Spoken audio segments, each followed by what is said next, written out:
इम्तहान भी है। ये जिंदगी एक सफर भी है। जो रब की राह पे चलता है,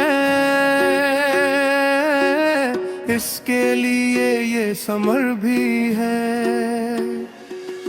मेरे आका ने ये फरमाया, सच्चाई को मत छोड़ो तुम, चाहे मुश्किल कितनी आए, हक के रास्ते पर रहना तुम। जिस दिल में रहम बस जाता है, वो दिल रोशन हो जाता है। जो दूसरों के काम आए, वो रब का प्यारा बनता है।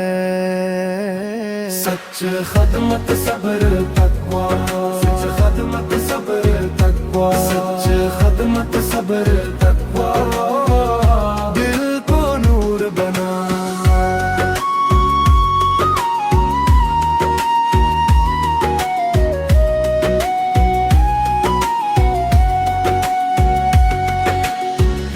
भूखे को रोटी दे देना, प्यासे को पानी दे देना।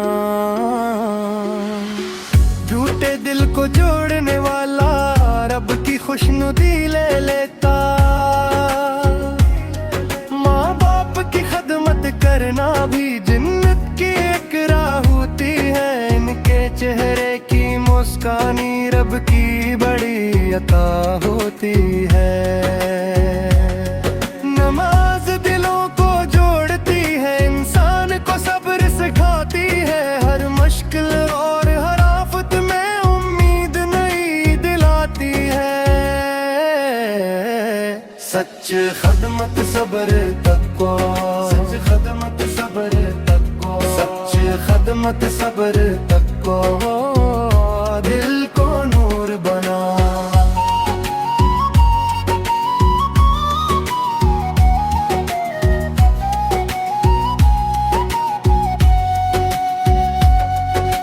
नफरत की आग बुझा दो तुम, मोहब्बत के फूल खिलने दो। जो रिश्ता टूट गया है कहीं, इस रिश्ते को फिर जुड़ने दो। दौलत शहरत और ये दुनिया सब यहीं रह जाने वाली है। नीकी अखलास और अच्छे अमल साथ ही जाने वाले हैं। यतीम के सर पर हाथ रखो, गमज़ा दिल को हंसने दो। अपनी खातिर जीना किया है, दूसरों के काम भी आने दो। सच खदमत सब्र तकवा, सच खदमत सब्र तकवा, सच खदमत सब्र तकवा, दिल को नूर बना। जब अपने रब के हुजूर माल का दुफ्तर खिलना है, तब नाम नस्ब या दौलत नहीं, बसनी की नहीं चलना है। इसलिए दिल में यादें नबी हो, लब पर छेल